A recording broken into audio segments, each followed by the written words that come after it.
Start queuing. Just look down, look at me when I talk to you. You got 2 minutes, run. And make sure you bring the headset so we know you're doing it. I'm very proud of myself right now. You've done well, except actually no, some of them have are you broad. noticed that some of the ends have broad tip and fine? I noticed. Tip? I was just about to say that. So, yeah. Which okay? Should it be broad tip this side, fine tip this side? I thought we were actually not going to start until about 10:30ish, to be honest. So this is good. Thomas. Thomas. Jesus. No, that means the colours are wrong. I can't. I have to leave it like that. Leave it. Leave it. All right. Here's the thing. No one can see the 10:07. 1 minute. When I take them, do you want me to return 1 them back minute, to everybody. their places? It's up to you. I don't really mind. Okay. Guests, Josh, how you doing? Yeah, You fine. need anything? Again, I lied, I actually shot. need to fix Where's the this. whiskey? Some You should be motivational wasted speech. by now. No, I should already be on the floor. 30 seconds, everyone. What do I do with my hands? Draw. Draw, yeah. Yeah, draw. Exactly, thank you. Draw. I'm so scared right now. Someone's zooming in on me. I can see it.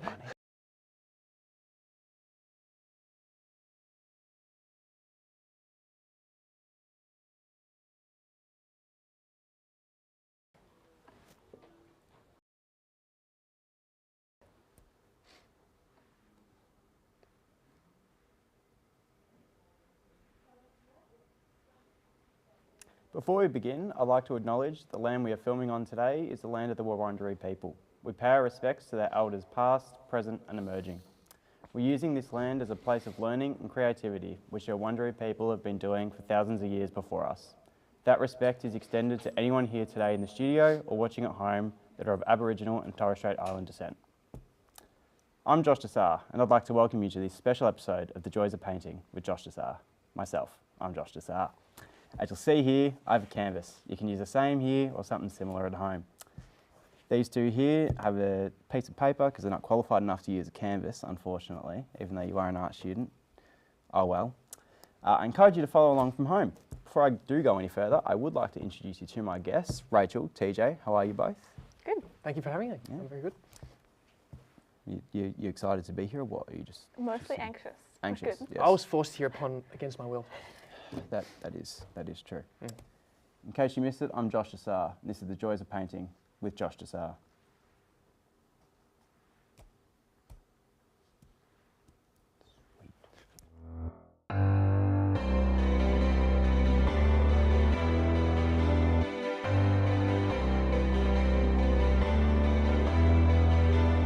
Flashing lights as my life goes on, breaking your down.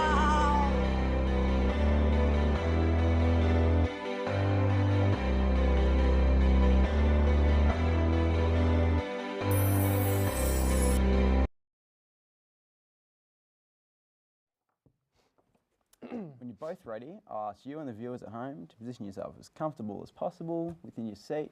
You've got your markers there, ready to go. You ready to start doing some fine art with myself? I'm actually very ready. And keep in mind, I'd like to notice that I took the time before the show to organise all our pens in colour order.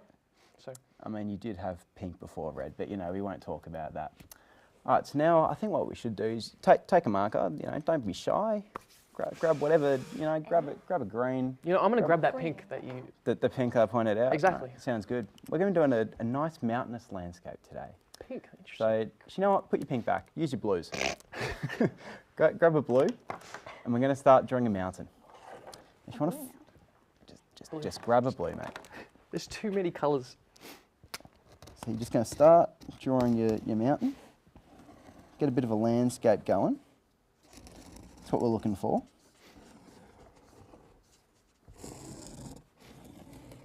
All right, I'm assuming you're all done with your mountains. Beautiful. What?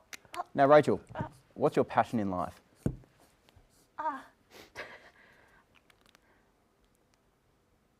I don't know. Houseplants? Houseplants. That's that fair. allowed? Yes, that is fair. What TJ, about you, Josh? What's your passion in life? hosting a fantastic TV show. I hope not art. And what an amazing job you were doing right now. Thank you, I appreciate it. Thanks for that, Rachel. Now what we're going to do, take a different colour. We're going to move on to our foreground. We only have 4 minutes to go. Please don't stress. I'm not stressed. What landscape are we doing? It's a great What question. biome are we in? I'm going to say we're in Colorado. Colorado, interesting. Yeah. So I'm using the wrong colour for this. It's, Actually, no, I'm thinking of the are desert. you going against my instruction? Or I tend to do that a lot, I'm, sorry I'm about the that. teacher here. All right. My apologies. So now I want you to pick up some of the greens, blacks, yellows, whatever you really feel like. Feel the real passion in the forestry. Oh, Picture the strokes of the landscape. Like trees. What are the forest? Start drawing some trees. A little family of happy little trees. Happy little trees. Maybe give them a few friends. Everyone deserves a friend, even a tree. Now we'll start by making a couple lines in here. Add your branches in. Interesting. Make it look real special. Now working your way down, back, forth, however you like. Centre of the tree should be the strongest part. And I'm assuming you've all done it in brown. Very, very well done. This is true. This is tree colour. You have not done it in brown. Yeah, good lord. Good lord. All right. What now, Josh? That's a great question. Some water. I think Ooh. water would be nice. I Maybe- like maybe rivers some sky. personally. And don't worry, if you have made a mistake, it's okay. We don't make accidents here.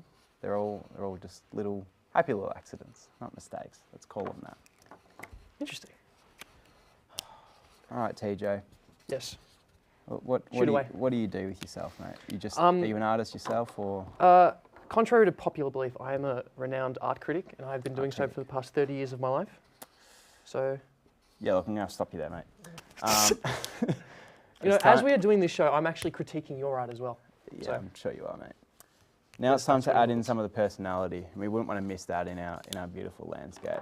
Now would we?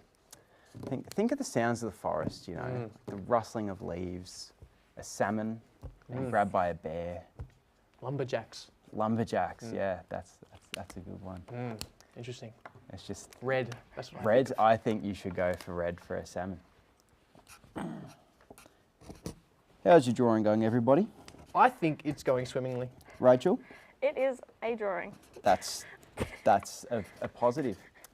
You can own those details now. And, you know, for everyone at home, feel free to pause here, grab yourselves a drink if you like. I know we're all feeling like one. And just take your time to appreciate your craft.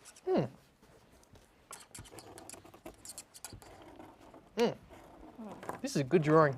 It should be, mate. I'm having a lot of fun. You're listening to instructions from myself. He's a lumberjack. He's a lumberjack. Is that a salmon? All right. How's everyone going with their piece? Almost done? I would say so. Yeah. But when is an art piece ever finished? That's beautiful. that is That's really very, nice. very nice. Nice to hear. That's my 30 years of art criticism coming in. That's what I say for every piece. 30 years. How old are you, mate? Critique.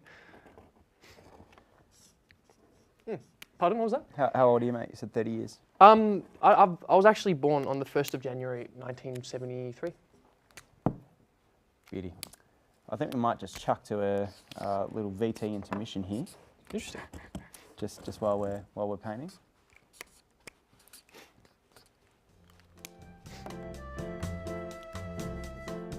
This is great. I love it. This is so good.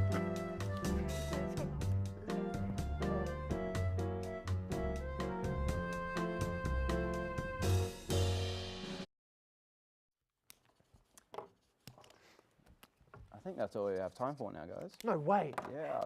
No. unfortunately. No. I'm not All done. right. Thank you for your patience, both of you, and of course the people at home who are watching this show and probably as confused as I am. Now, I'll ask you to show your artwork. So I'll go with Rachel first. Can you show the camera what you've done here? I'm not laughing as I'm laughing at mine. So do you want to describe is that a bridge or is that a lake? That is a lake It is a going off lake. into the distance Very towards the mountains Very nice. with tree friends That's and some birds. some birds. Yeah. TJ? This is mine. No, don't worry about it. All right, so let's move on. I think I'm gonna. You know what? Do you want to see what I've done? Actually, no. The fact that you've interrupted me, I don't. I think I'm going to show you what I've done. So, have a look at that. I've done that in the time that you guys have been doodling. I personally think mine's better, to be honest. But you know, we could beg to differ too. I do like the lumberjack. He's Now- Croatian. Now, of course, the most important piece of a good work of art is This is to true. sign it. So give it a little signature there. I'm going to make it pink. Just the most colourful thing on the screen. Beauty. All signed. Beautiful. And for everyone at home, I'd like to wish you happy painting. God bless. Have a good afternoon. Now we can just talk about whatever you like. How'd you find the artwork? I personally think I am one of the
the office, see if they had some clips or something.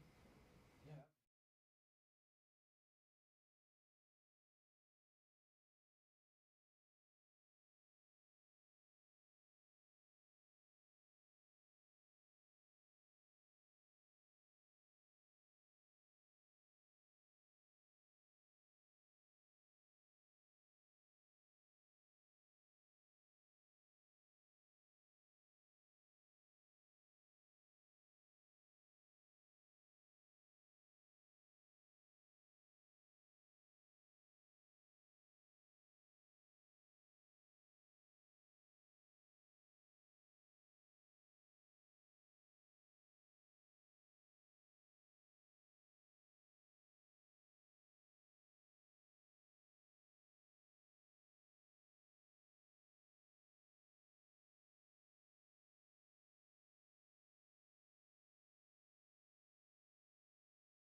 After that, it's going to be just me on the set, walking towards the camera, being like yada, yada, yada. This is what it's about. Then title cards will play.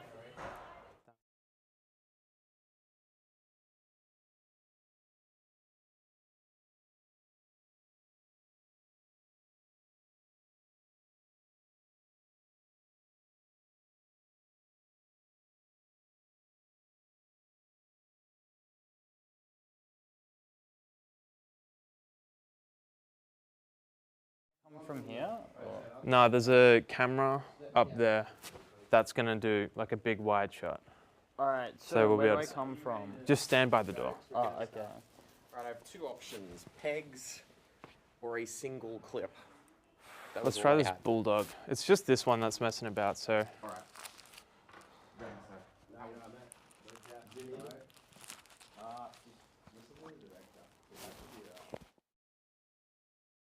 Amazing.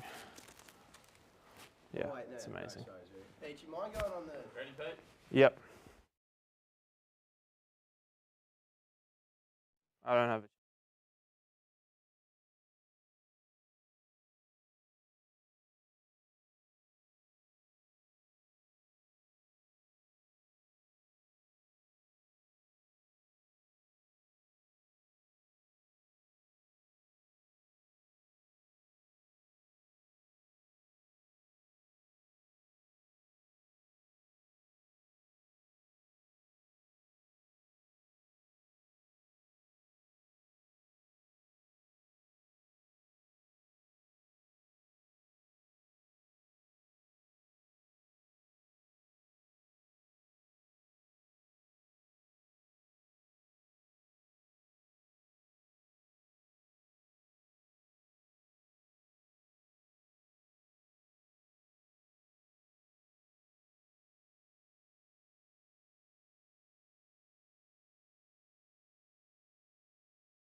who brings you the freshest interviews with Melbourne's spookiest, It's me.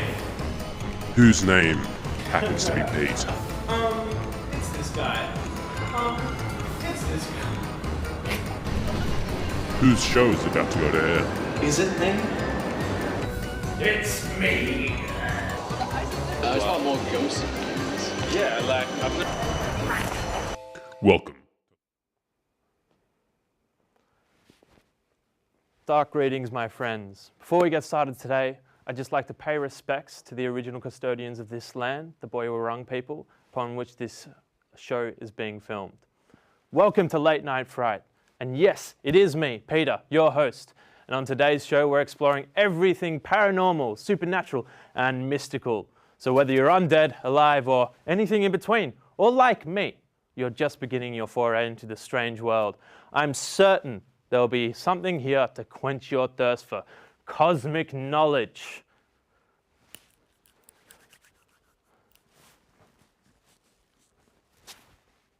But wait, I'm receiving a vision, an apparition. I see people on the street telling us whether or not they believe in ghosts. Hold on, let me beam this one to the camera. Here with Adam right now. Adam, do you believe in ghosts? No. Oh, okay. Interview over. We're here with Liam today. Do you believe in any ghosts, my friend? I do, kind of. There was one, someone close to me in my family passed away. His son came down during that period, and we always heard him like talking in this other room. You know, we assumed someone else is in there with him. And we walked in and we noticed he was just talking to his reflection. When we asked him, you know, like, who are you talking to? He said, my dad. Now, Angus, do you believe in ghosts? I do not.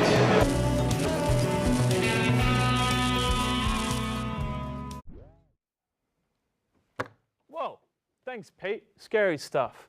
I'm now back in the studio, joined by the lovely and magical Layla Bunsell, a seasoned veteran in reading cards. And I'm not talking Ipe. Also joining us is Robert Wallace. Where is he? He's standing by the... Oh, someone invite him in. He's our vampire lifestyle enthusiast today. Go ahead, take a seat, mate. Yeah, interesting. So, Bob, how long have you been a vampire for? Well, it was a couple of years ago now, ever since my parents got divorced. Oh. I remember it very well. Since the parents divorced? Yes. I see. All right, let's just leave that for a second. That's a whole can of worms I don't really want to get into. Layla, tell us about the process of divining tarot cards. It's very much a feeling. You kind of get a sense for what you want from the cards, ask a question, and pick a card. Okay, so like, what's the process? Do you just communicate with spirits and like they tell you what to put down, or you just put down cards? Like, how does it work? I mean, you can definitely just choose a card off the bat and base your day on it. Otherwise, you can feel like a spirit guide is guiding your way through it. Okay, so to get started then, do I need to ask you a question and then like we find out the answer, or? If you have an idea on a situation you'd like to know about, and then I know about it, then I can figure it out with the card. Awesome, no worries. I mean, how do you feel about this, Bob? Is this kind of mystical spirit stuff? Does that kind of jive with you? No, I don't really believe in that mystical BS. Yeah, it's kind of garbage, I think. You don't believe? I thought you were a vampire. Well, don't you think that's a bit racist just because I don't believe in that stuff? Oh, I mean, sorry, I didn't mean to offend anyone there. I'm sorry for the folks at home. I'm just so angry right now, honestly. Well, how about let's do some tarot card reading. Let's get started. So, what do I want to know? I'd like to find out, is dinner going to be good tonight? Am I going to enjoy myself? Mate, you're going to have a good dinner. I'm going to have a good dinner? Just show that card for the camera. I'm seeing some beef stew. Beef stew? Yeah, some comfort food coming your way, mate. So what is that card? What are we looking at? We are looking at the 6 Pentacles. Okay. Generosity, charity, kindness. Mum's cooking. Mum's cooking. Yeah, I mean, that's Mum's cooking in a nutshell. Generosity and kindness. I love that. Well, how about, let's look at my career. Do I have a future in television? It's not looking great. Oh, just show that one to the camera. Let's see what you got there. Oh, explain that card for us. What is it? So we got a 9 of Swords. Letting go of grief, despair, and learning to cope. Oh, jeez. Should I just walk out right now? Is there much point to me being here? Like, I don't know anymore, honestly. Like, how about we'll do one more? Or maybe, Bob, do you have any questions you'd like to have answered? We can use some tarot. No. No? Okay. No, no worries. Obviously, I forgot. He doesn't believe in this stuff, so let's just leave him in the dust there. Am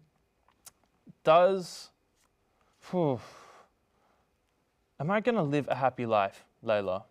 That's just the core of what I want to know, and I feel like your tarot is going to be able to help me there. Yes. All right, well, what do we got? What's this card? So we got the Lovers card. So you're going to have a great time. You're going to have great partnerships, and it attributes to you as a Gemini. Awesome. Well, if I wanted to read tarot for you, am I able to do that? Can I just pull out a card for you? Yeah, Oh, sure. let's try it. I've never done this before.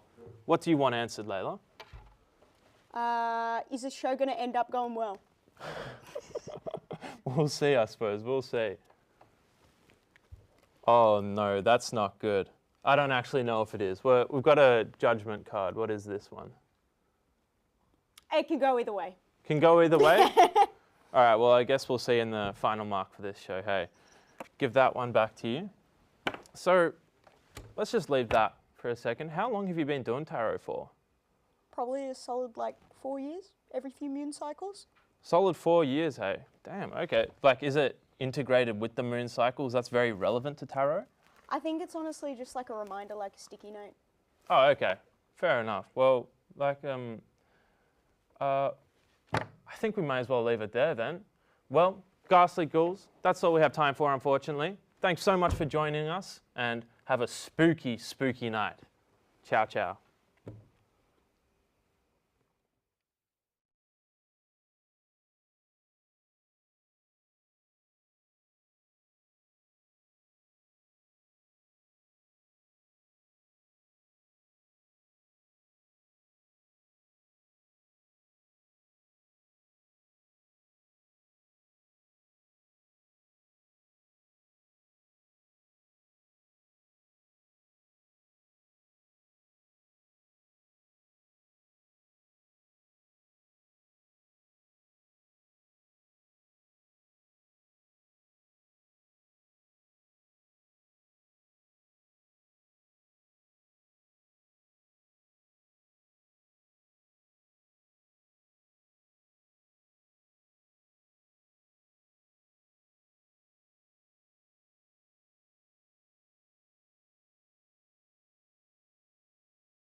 Before we commence today, we would like to acknowledge the Wurundjeri people of the Kulin Nations as the traditional owner of the lands on which the university stands. We respectfully recognise elders past, present and future.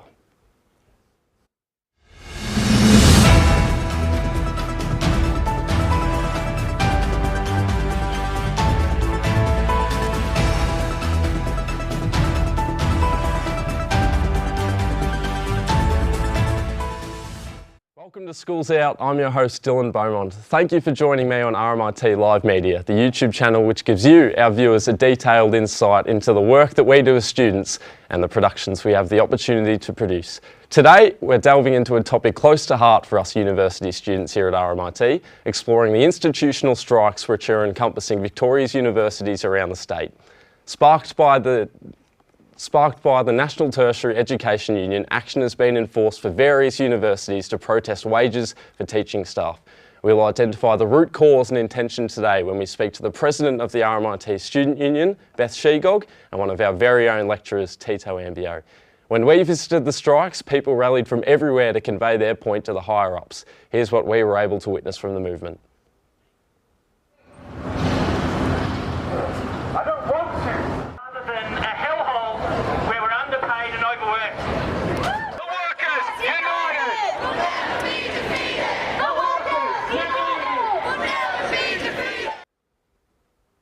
Amazing footage to demonstrate the unity here at RMIT University, who formed together to support a pay rise for our staff. We were also able to speak to a few eager protesters who had their say on the matter. Take a look. We all believe that education can be a transformational experience, except that you need the conditions and the pay to be able to do that. Otherwise it just becomes a grind and students don't get what they deserve. Hi, I'm Ashika and I'm a student at RMIT and I'm here to support my staff going on strike. I'm Ruth O'Leary. I'm an artist and a mother and a casual lecturer at RMIT. I teach in the drawing department in the School of Art. And the reason why I'm striking today is because I have 3 small children and I don't get sick leave. I'm out here because there's a worker strike and I'm supporting my teacher Ruth, and she's absolutely brilliant and she was the one that told me about this, so why the hell not? Should I be here? The voices of RMIT's own student cohort there. Now, it's a pleasure to announce our guests for today, the President of RMIT University Student Union, Beth Shegog, and RMIT University lecturer, Tute. Welcome, you two. Thank you. Beth, I'll start with you first. Lecturers are clearly pushing for a wage increase, and I'm curious from a student perspective, what is the primary concern for you? I think for students it's around the correlation that it has about the working conditions of lecturers, academics and your teachers, and the impact it ends up having on students as well. Of course there's the element of solidarity with your tutors, but it's also the fact that their working conditions ends up affecting the quality of education that students receive. Tito, the strike duration has gradually grown from 1 day last month to 2 days last week. Have you seen a shift in favour towards the protesters over the last month? Yeah, and it's been amazing. I couldn't hear the video before, but this getting support from students, because obviously as a lecturer, you always feel a bit guilty about leaving the students, especially in the last few weeks of the semester. But yeah, a lot of students have been saying to me like, "No, do your thing. We want to support you." So it's been really, really good to see. Yeah. And we're following the footsteps of several universities, Melbourne University who started as well through our protests. What has been the biggest influence for you, Beth, regarding the movement? I think it's just chatting with your tutors, your academics, your teachers, and hearing how their working conditions and what they're asking for has actually impacted their lives. And I think it's just hearing about that and wanting to support them by joining the strikes and showing solidarity with the NTU as well. And Tito, you spoke about students. Union members are probing for a wage increase of 15% over 3 years. How does the push for this staff rise directly or indirectly affect the students? Well, I think what Beth was saying before, it's the quality of the things that we can actually do for students. I'm a full-time lecturer now, so I'm lucky to have that position, but I used to be a casual member. And even as a full-time lecturer, you still spend a lot of times outside of the hours that are given to you to actually prepare for teaching materials, and because and I know that many of my colleagues at RMIT, we're very, we don't just create a lecture and then just use it every year. We want to always update it because we want to give students the latest things. But I think it's becoming a little bit harder, especially for my colleagues who are casual staff members, to find those hours with the remuneration that they're getting. So I think that's the main thing. It's the quality that we are able to, the quality of teaching that we are able to give to students. And Beth, as mentioned before, there are protests every week or every few weeks at the moment. How have you seen the progress for the movement thus far? I think at the moment there hasn't been a lot of progress in terms of the negotiations with RMIT around some of the demands and the things that the NTU are asking for. And that's why these strikes are continuing, because it's showing the frustrations both of academics and tutors and teachers, but also students as well, and how they're starting to realise the impacts that it's having on them and their kind of quality of education. So I don't think there's been a lot of progress, but I guess the hopes are that the more kind of demonstrations and the more solidarity there is amongst the population at RMIT or the universities as a whole really shows that hopefully the universities will start to budge and start to have, I guess, a fair conversation with their respective unions.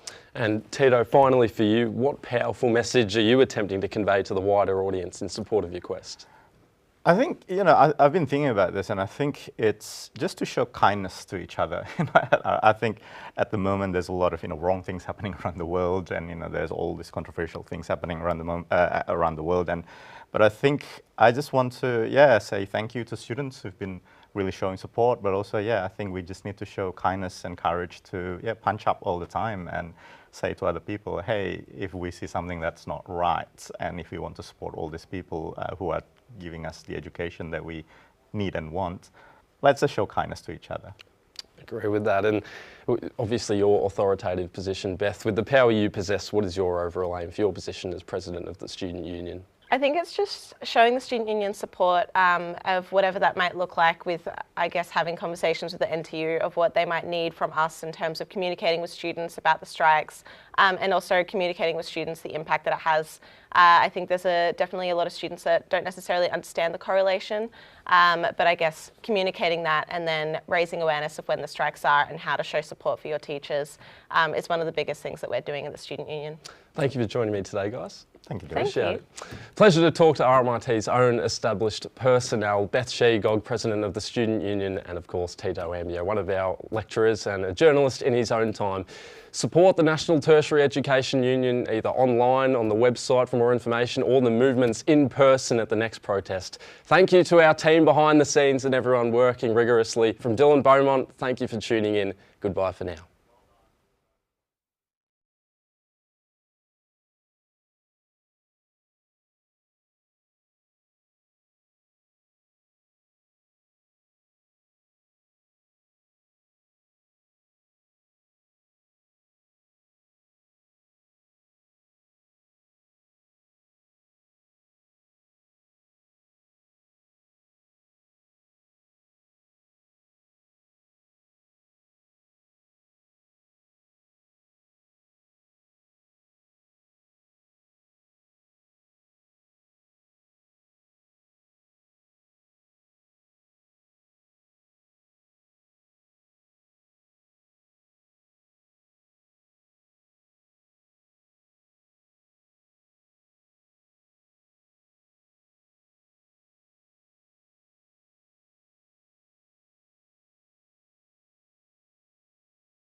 Go again, TJ.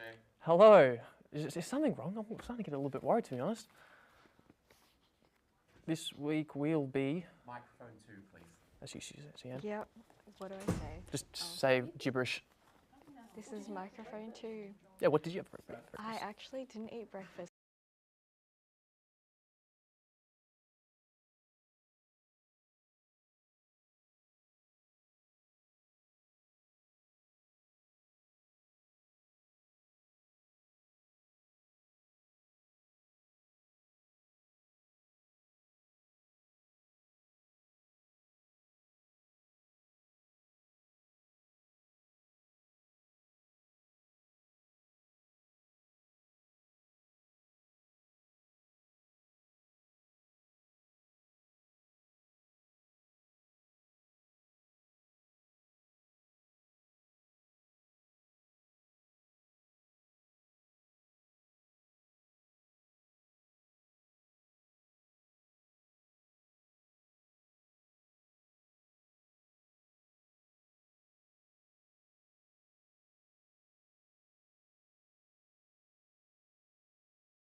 We begin today by acknowledging the Wurundjeri people, traditional custodians of the lands on which we film today. We pay respect to their elders, past and present, and extend that respect to Aboriginal and Torres Strait Island people watching today.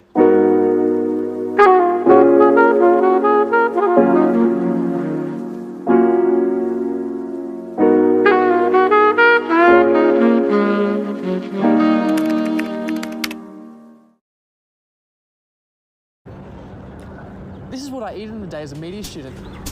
Let's go.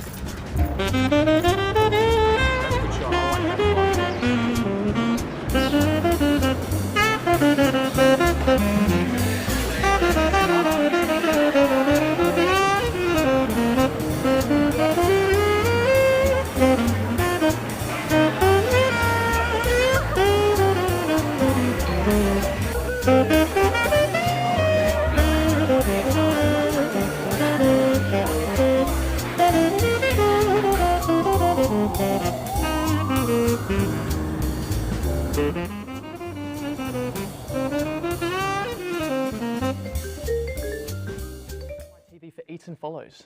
This week, we'll be looking at the rising trend of the online food influencer. For quite some time, Melbourne has been considered Australia's restaurant capital, and the city's influencer culture is running hot. Social media has given birth to a new breed of food review and criticism, and tens of thousands of users from all over the globe are tuning in. Our guests today, who I'd like to introduce, are home cafe blogger Suyan and lifestyle influencer Tute. Welcome to the show. Thanks for being here. Thank you. Now, I've got a couple of questions to ask. Let's just get into it. What inspired you to become an influencer? Tute, let's start with you. Well, I've always been into beauty and skincare and talking, so I felt like being an influencer was kind of like the right path. I never really aligned with like the traditional like 9 to 5 kind of stuff, so I'm kind of like leaning into this lifestyle a little bit more. So. And I feel like that's becoming more popular as Gen Z gets older, and that's what most people want to do as well. So yeah, what about you? Well, I first started blogging about my food when I was in high school and I did food studies. So I used to bake a lot in my free time, and I thought it would be a really nice way to make a food diary just for myself, but also for other people. And yeah, it's really nice because if I mention that I like food, I can just show my profile and it's all there all together. It's lovely to see that a passion that you've taken has been able to get you some traction online. Yeah. And what would you say has been the most fun part of the experience? So let's start with you this time.